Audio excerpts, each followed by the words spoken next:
Hello and welcome to Season 2 of On the Road With. My name's Gareth and I'll be your host. For those of you that are joining me for the first time today, this show is all about talking to touring professionals in the performing arts and entertainment industries about the realities of life on the road, what it's meant for their mental health, the people they've worked with and how they got started. I'd like to thank you all sincerely for your support for the show so far. If you haven't already, you can like my page on Facebook or follow me on Instagram or Twitter. It's Gareth John Music on those platforms, and I'll be posting updates about the show on those platforms. You can also like, follow and subscribe wherever you get your podcast fix.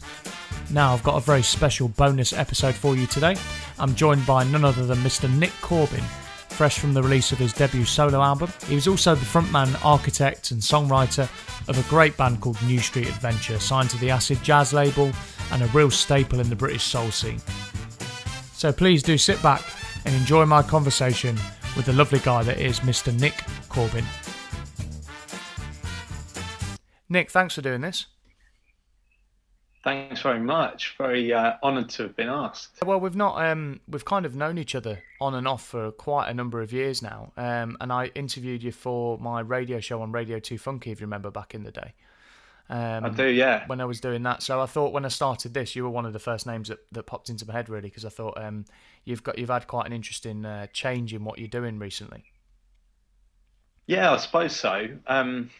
It's been an interesting couple of years, I suppose, but things are starting to come together, and we've got new projects happening, and lots going on. So hopefully I'll be able to tell you a bit more about it. Yeah, well, as the interview goes on, yeah, sure. It's so. I mean, one of the things I always talk about with people, I usually start the interview with it, is how they're utilising the time during lockdown. So it'd be quite interesting for me, especially with you, because it's one artist to another. You know, sort of seeing how you've utilised the time. I've tried to reach out to, not just through the podcast, but just generally through phone calls and stuff, reach out to fellow musicians and creative people and find out how they're utilising the time to go out and do a gig, or even go out and record with anybody, or you leave the house. So how has the time been made up for you?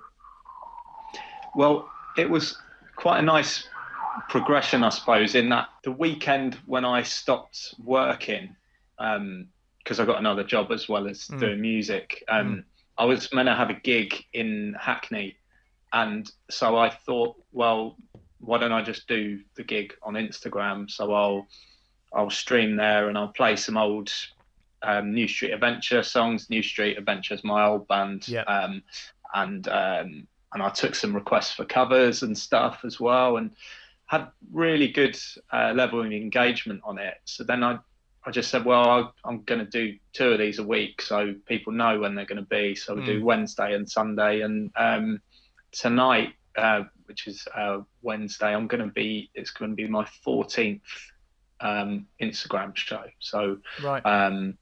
So that's definitely one thing that's taken up the majority, or not the majority, but a lot of my time, learning some of the old songs I've written, relearning them, and then learning covers as well. Yeah. And then as well, because I've got nothing else to do apart from music stuff, it's really kind of given me the time to get all the promotion sorted for my new album that I've got coming out. So I managed to book a tour in September, right? Okay. Which it remains to be seen whether that will go ahead. I really hope it will. And what else? Yeah, I've been putting vinyl out and just keeping my social media up to date. So that's been good. And then, apart from that, I'm lucky to be with my wife this time. She's not working either, so we've been spending a lot more time together, and I guess just making the most of that, really. So no, it's been all right, I think, on the whole. Could be in a lot worse situation, I think. I was saying to somebody yesterday, for me it's always been like I've quite enjoyed it. There's only just one small downside, is that because we're doing music full time, is that you have not got any money coming in. Yeah, It is a big downside, obviously, because you need money coming in. But I think it does give you that time to take stock, to do everything properly in terms of promotion and your album and stuff. Because I should imagine for you juggling another job as well, and all the work that goes into releases and stuff. And I know that you do all the social media thing properly. I think you do that really well. And New Street Adventure did as well. That's kind of carried on. In terms of releases and stuff, you market them all properly, and you do it. You don't just stick it out and kind of hope for the best.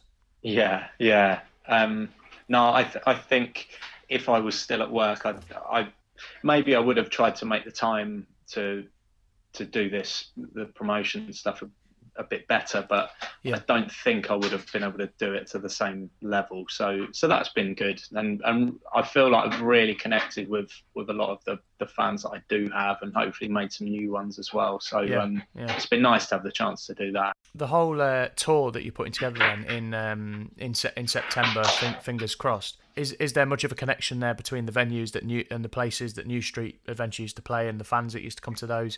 Do you reckon there'll be a bit of crossover there, or is it kind of a fresh start? I really hope there'll be a crossover. It's been difficult trying to get stuff together. So I think when New Street ended, we had quite a big following by the end of it. Yeah, you did. Yeah, I mean, we were selling, I guess, 350, 400 tickets in London, and then sort of doing a reasonable amount in other cities in the UK, and then suddenly not having that kind of. I started the whole social media thing from scratch with my new project, and I kind of regret doing that, because those platforms make it so difficult for you to build a fan base without paying for it, and so that's been hard. But lots of the promoters, and mostly the local promoters, actually, I must say, have been very kind and very supportive. Yeah. And there's a couple of gigs where I've had to hire venues myself, but I think that I didn't set out to do that. I ended up doing it because I wanted to make the tour work. So well, you do, don't you? You do what you have to try and piece it together. Yeah, exactly. Yeah. And then, so I was talking to my mate Billy from the Spitfires about it, and he I mean, they've been doing really well for the last few years, but he persuaded me to just hire venues myself, because they sometimes still have to do it. So and they're playing to much bigger audiences than we ever were. So and also just that I think sometimes fans don't understand how difficult it is to get promoters to take the risk on you. It's become increasingly difficult, isn't it, over the last say 10 years, 5 to 10 years as well. Yeah, it really has. So I'm just grateful for that help. And once you're out there, and if you've got an impressive looking little tour together, it creates a better perception in people's minds for you. So that was good. Yeah, good stuff. I mean, the whole hiring venues thing it's a route that I went down with my previous band, The Paradigms, and it was a real struggle. But I do know that because you don't have that kind of local knowledge and that local pulling power as a promoter. Because I kind of saw both sides of it. I remember I booked you guys actually in Leicester a long time ago, and when I was running Funk Nation in Leicester and working with venues and stuff, I knew what would work and what wouldn't. I knew, even little things, like I knew what chip shops would be best to put the posters in. This was it wasn't pre-social media, but social media wasn't as prevalent. Now you could sell out a gig purely with social media. But that in those days, the on the ground promotion was still really important. You can't, if you're playing in Cardiff and you're from London, you're not going to be able to get up there and do all the postering and all that kind of, the word of mouth as well. There's no sacrifice for that, really. There's no substitute, for that. No. But then I've known a few bands that they're London based and they're going up to Glasgow completely in their own right, no promoter, no management, no label, and they're hiring the O2 and they're selling 1,000 tickets 2 nights on the trot. They're selling the first night out and then having to add a second night. It can be done. It can be done. Definitely. But I think it takes a long time to build. It takes a very long time to build. And you've got to get the venue size right. If you go in and you're trying to do the 1,000 capacity to start with, and there's like 200 people there, for me, sometimes in the early days, it's how it looks in terms of the gig, and the atmosphere at the gig is more important than money, really. Because you're going to build that buzz around yourself. Well, what a fantastic night we had. It's the old school thing, isn't it? If you've got 250 people and they all bring one more person with them next time because he's great, we've got to go and see him, or they're great at band, then you've doubled your audience size and you can move up to the next venue size. But I think it's always important to appear that you're selling out the venue, even if it's a 50 capacity venue or 100 capacity venue. If you can put sold out on that poster, that's better than saying I played at the O2 and then you have to keep the number of people that actually came a little bit quiet, because it was only 200 or whatever. So I think there's a lot to it, and like I say, I don't think people realise how difficult it is to. They see a poster, bam, on Facebook, and I think a lot of people assume that when the likes of me or you put a poster out, that we found it as easy as some of the big names to get that tour together, and the reality couldn't be further from the truth. Yeah, and it's just it's a bit disheartening when you get, why aren't you coming to Norwich, or why aren't you coming to Cardiff and stuff, and because the thing is like you want to go to those places more than anything. You want as many dates on there as you can. Yeah, of course. It's just that it's more of a financial thing, isn't it? And just trying to get people to take a risk, but it's and you just feel guilty because if people support your music, you don't necessarily want to make them drive 2 hours to come and see you. No, you don't. But the other thing is you've got to look at what was the classic I had? Why don't you come to Exeter? And we'd just done Plymouth. So, right. Which was not, I think it was Plymouth, which wasn't a million miles away, and it was like we'd done Plymouth, and then people were saying, "Why don't you come to Exeter?" And it's like, well, we're not going to go to Exeter a month later because actually some of your mates, probably people came to the Plymouth show, about 50 of them. So why would we then do Exeter? And they're going to go, well, I saw them a month ago, and people haven't got an endless pot of money, have they? They're not going to. However much they love a band or an artist, they're not going to go and see them 2 months on the trot because it's an expensive night out in the end. Even if the tickets are a tenner, then you've got to get there. You have a couple of drinks. You might go out for a meal with the wife beforehand. You've got to get back. You probably want to have a drink, so you'll do taxis rather than driving or public transport, and it kind of all adds up, really. So it's a difficult one to kind of plan out. Do you tour? Well, this tour coming up, for example, is it a solo, you and your acoustic guitar, or is it are you taking a band out with you? It's with a band, yeah. So there's another factor then, is you've got to, you've got that to factor in financially as well. I met the bass player originally, and he's been amazing. He's got this big pool of musicians. They're all students actually, right. They're really amazing players. And they've played on the album and have done all my live stuff. A lot of the time it's just I want to make sure that they're paid. I'm not particularly worried about making money myself from the gig. I mean, I'd like to eventually, but at the end of the day, you need a certain amount to make sure that it's worth it for them. So right. That can be difficult, and there's 3 or 4 shows on my tour where it's quite up in the air whether I could be making quite a considerable loss if the ticket sales aren't there. But I'm confident that as long as the situation is okay by then, I'm confident it will be all right. So that financially and sales wise, it's all about loss leaders, isn't it? I guess you look at I always think if you get 100 people into a venue, then that's something you can build on. It might have meant you lost a bit of money or you broke even, but then if you go back, that can quite easily grow to 150 people with the right promotion, and also if you're releasing stuff. I always think that's key for bands.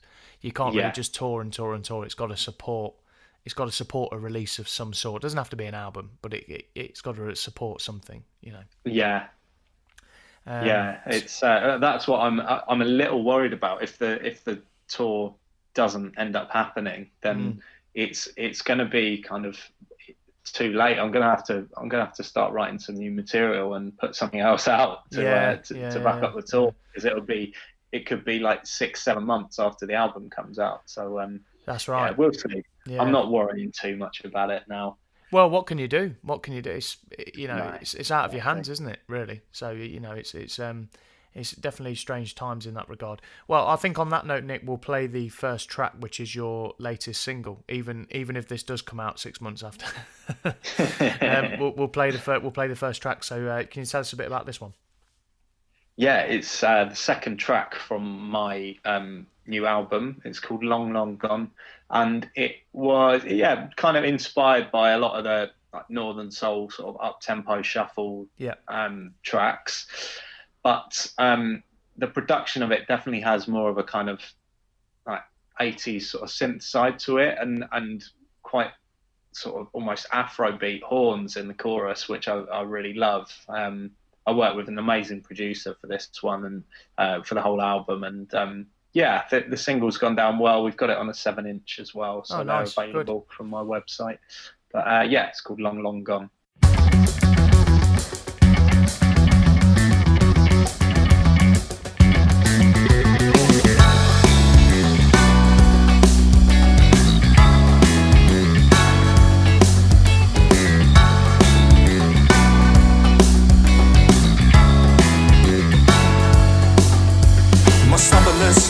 Like a broken tap, drip, drip, drip on your dreams.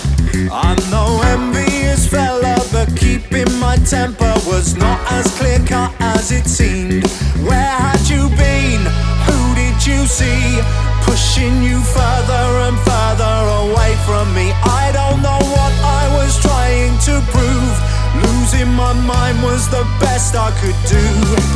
And now that you're long, long, long gone, I know I was wrong, wrong, wrong, wrong.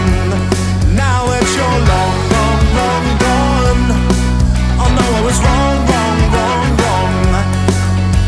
Our memories torn by my jealousy, just rip, rip, rip at the seams. I was intoxicated with fear you'd escape. I just can't understand what came over me. Where did you go? How did you know? I just spent all of my time keeping tabs on you. What in the world was I trying to prove? Losing my mind was the best I could do. And now that you're long, long, long gone, I know I was wrong, wrong, wrong, wrong. Now that you're long, long, long gone, I know I was wrong, wrong, wrong, wrong. Just give me your silence, the least I deserve. All of the while, how did I have the nerve? You're long, long, long gone. I know I was wrong, wrong, wrong, wrong.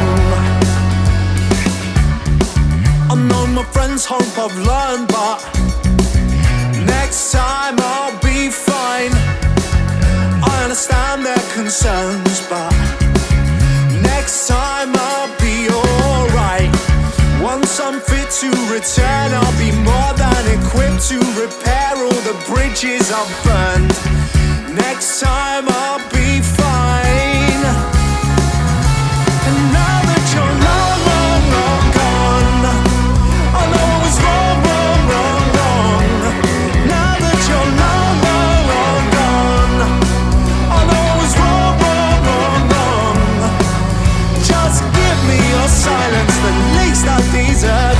All of the while, how did I have the nerve? You're long, long, long gone. I know I was wrong, wrong, wrong, wrong.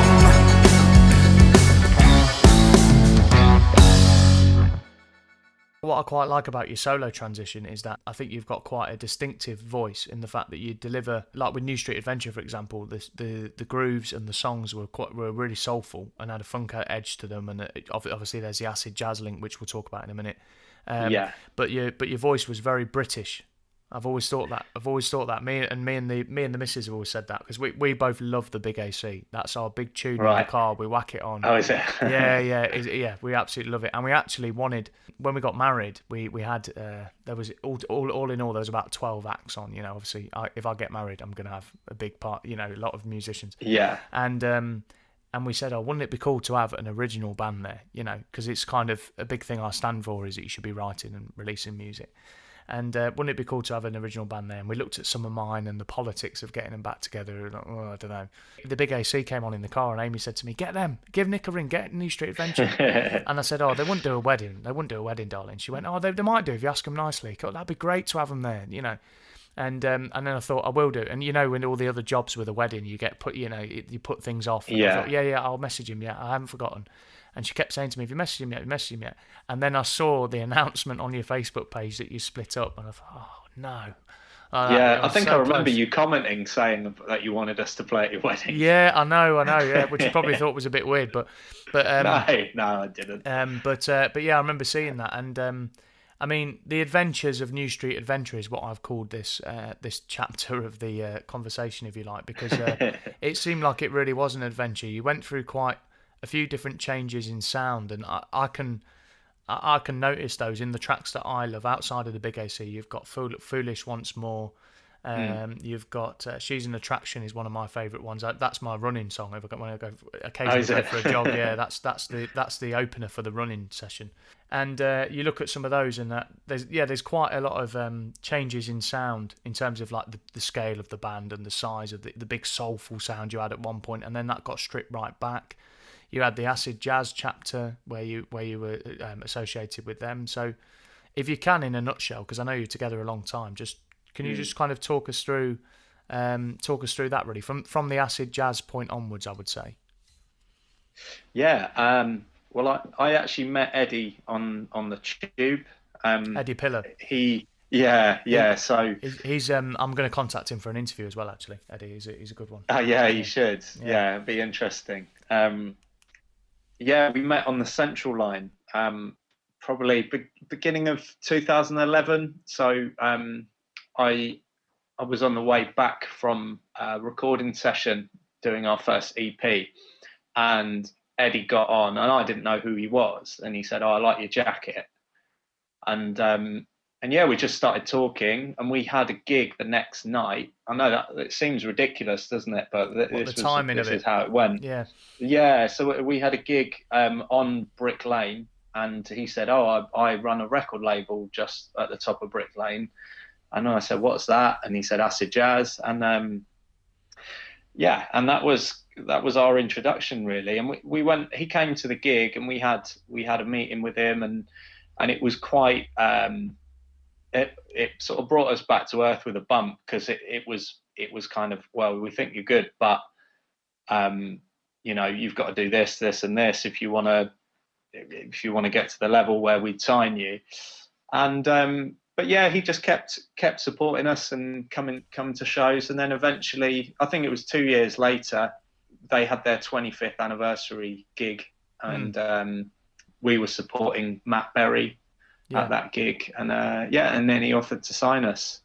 And I think if I was to sum New Street up, all the years that we had together, it started as a three-piece where I was barely able to play guitar, and progressed to the point where I was writing songs that managed to attract a really good caliber of musician. Yeah. And I felt a bit out of my depth with that at first. The problem that we had was that it was always my band and my project. And I don't think I was difficult to work with or anything, but it always seemed that just as we were building momentum, something would happen, and a band member would have to leave to go and earn money somewhere else, or it just, I feel like we were a bit unlucky with that, to be honest, because some bands I speak to, and they manage to stay together even though there's very clearly one driving member who's writing all the material. So in the end, I just sort of got tired with all the organisation, and I felt like we released our second album, and it did really well, but it did about as well as the first album did. And I was really hoping that things might kick on after that. And so it was an amazing time in my life, but I felt like it had to end at that point, really. I mean, you get to a point, don't you, where you think, okay, have I taken this as far as I can? And and is it do I actually want to express myself in a different way, and and not be held back by constraints that are probably nobody's fault in particular. It's just life got in the way, and especially when anything from, I always think anything from a 3 or 4 piece band upwards, you're always running the risk, and you've got 4 or 5 at least. I mean, I've been a brass player, I've been in 9, 10 piece bands, and you've got so many different people's lives and circumstances and ambitions and attitudes to contend with. It's on paper it shouldn't really work, but it does for a time.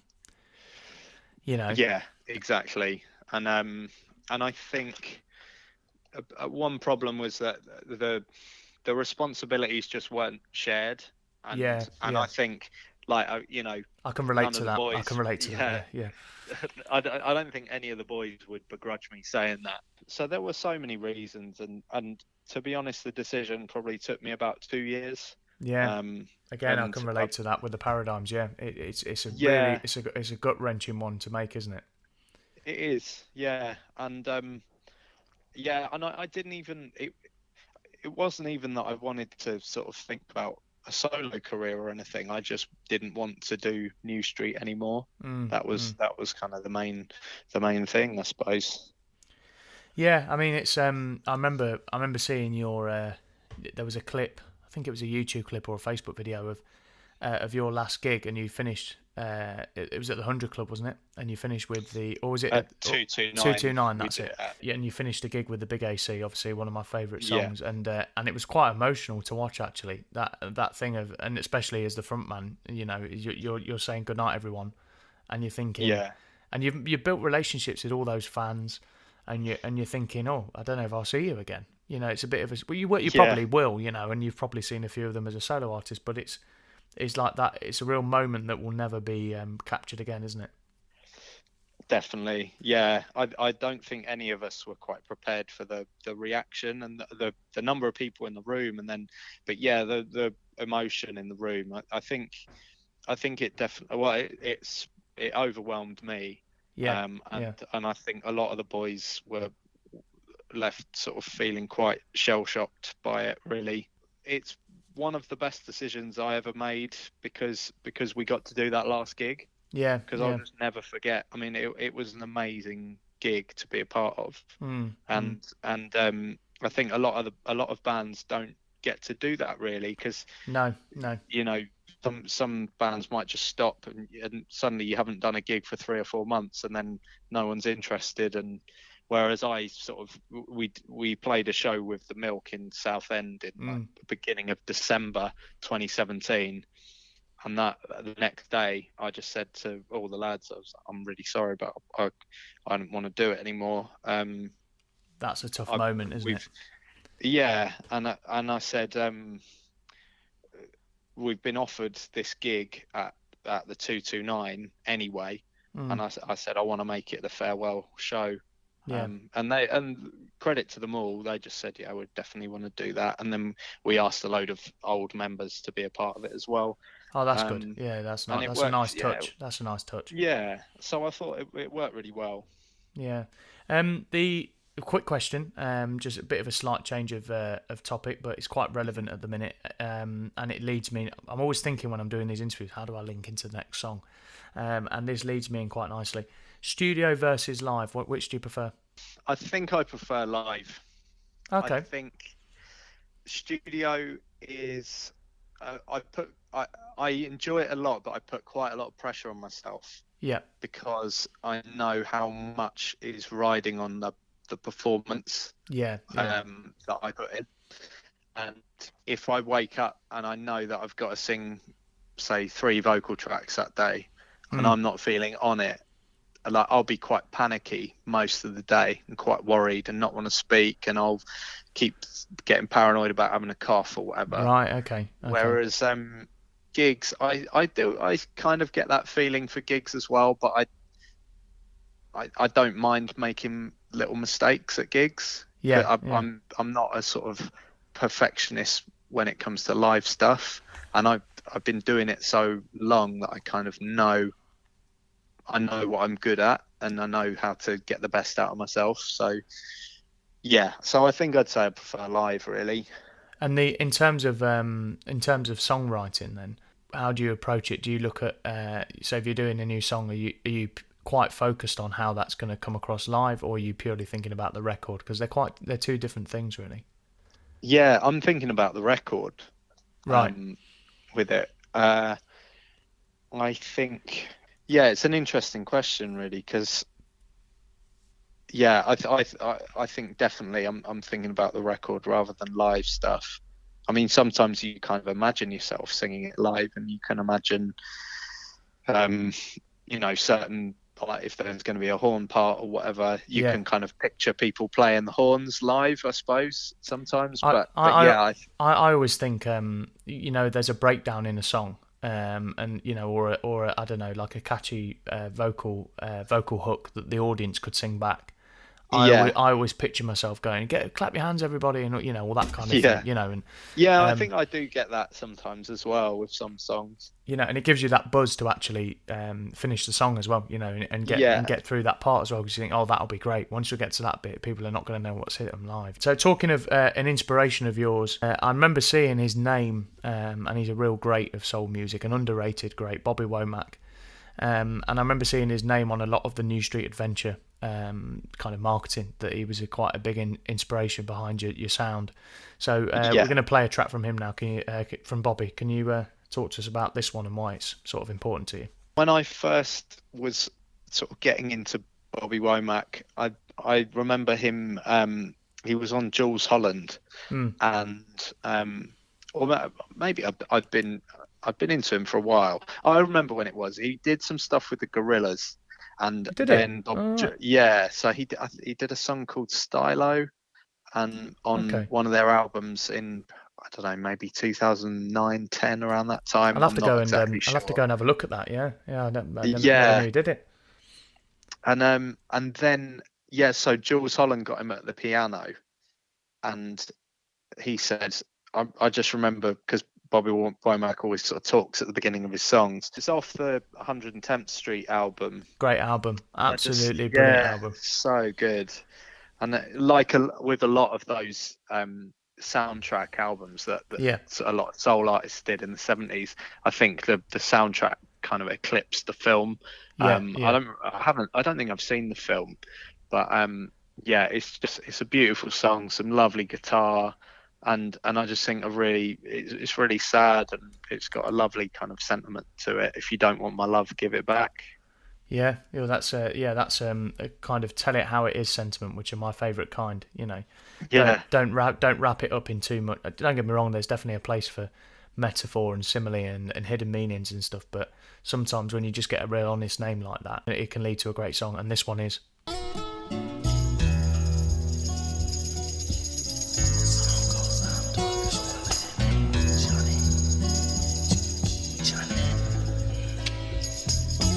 If you don't want my love, if you don't need my love, baby, give it back.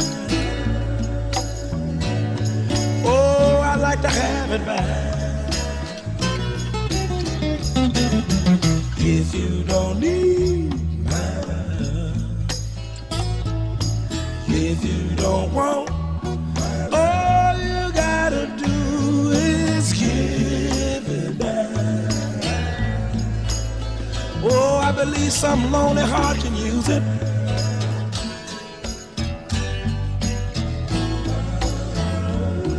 Oh, don't let temptation, don't let it get the best of you. You see, you can't have your cake, baby, and eat it too. If you don't want my love, if you don't need my love, oh, give it back. Baby, I'd like to have it back.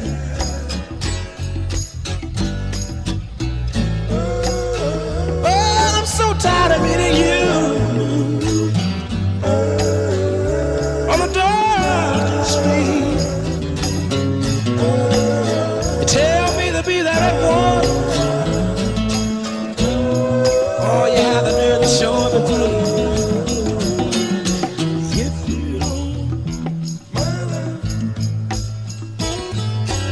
if you don't leave. All you gotta do is give it back.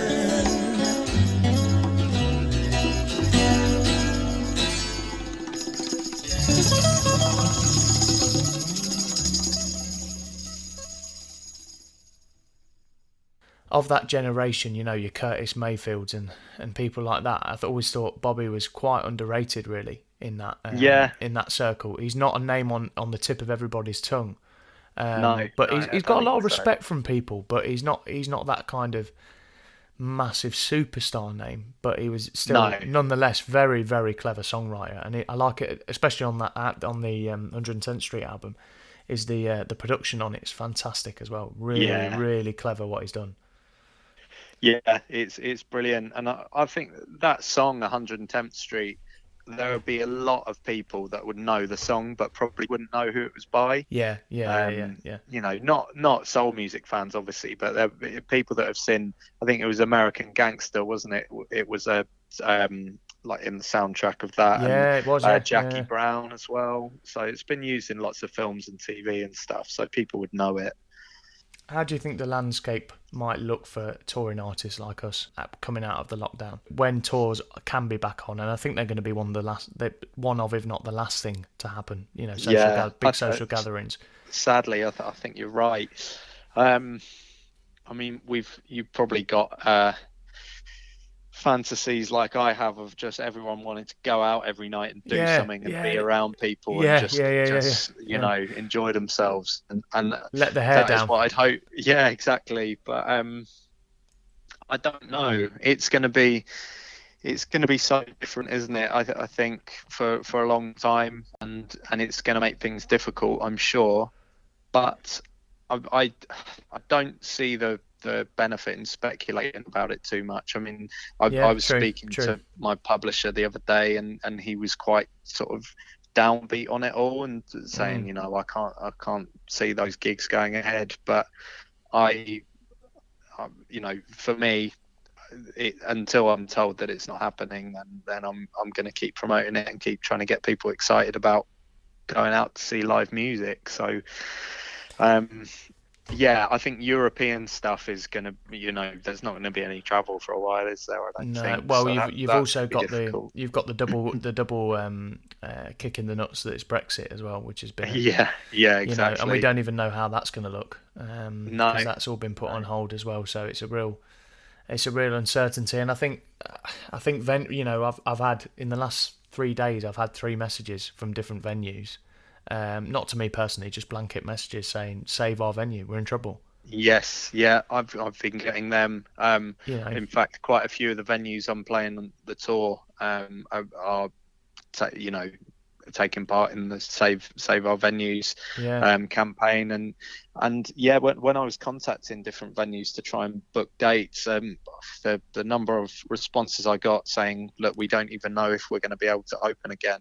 It was quite worrying. So that there are a lot of venues under threat.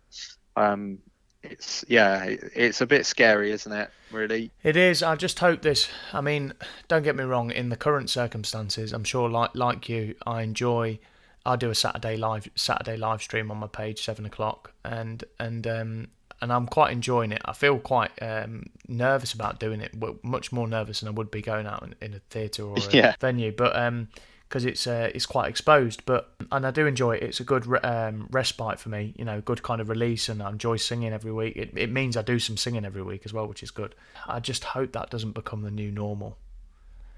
You know what I mean? I want to continue it out of lockdown, but I also want to be out in front of those audiences, getting that buzz, you know, and seeing people with a smile on their face, because it sounds corny, but that's a big part of why we do it.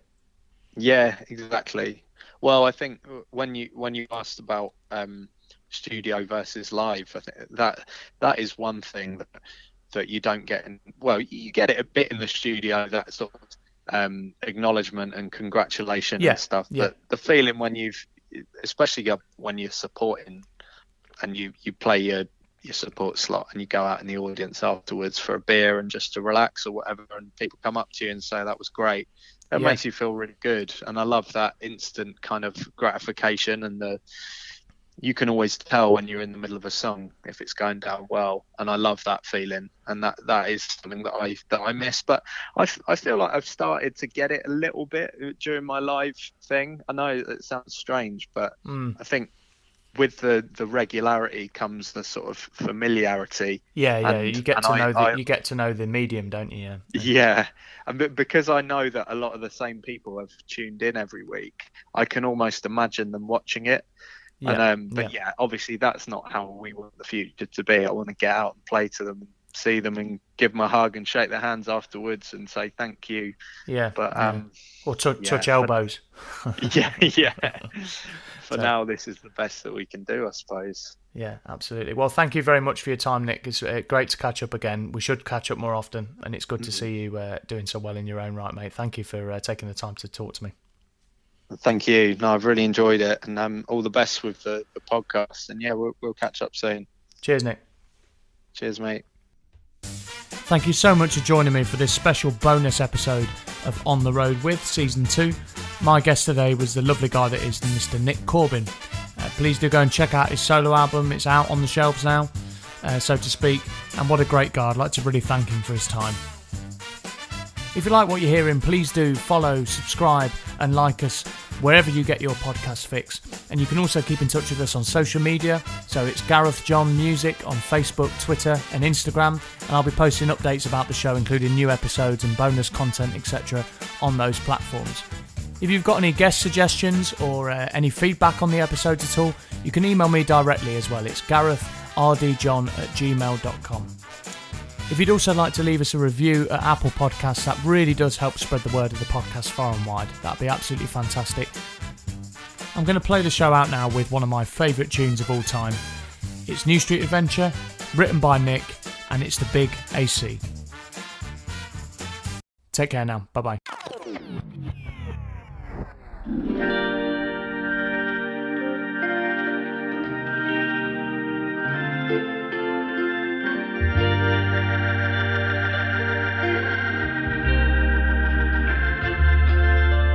Whoever thought that standing here would be a waste of time? You said we'll go to a place when no one's heard that. You dance to the music, not just the words, and we lose ourselves in clumsy footwork. And anyway you like is fine, but from all that I can see, there don't seem to be no one looking at me. We're just a mixed bag minority, saying come and have a listen to the old sound system. You're not gonna hear the same old songs, and the lights won't be blinding your eyes. You'll be taking a ride on a brand new type when I fear being cut down a size. And you said the soul in this room, it will fill you up, and the 45 spin you'll say please don't stop that beat. Well, that's how you've made it for me.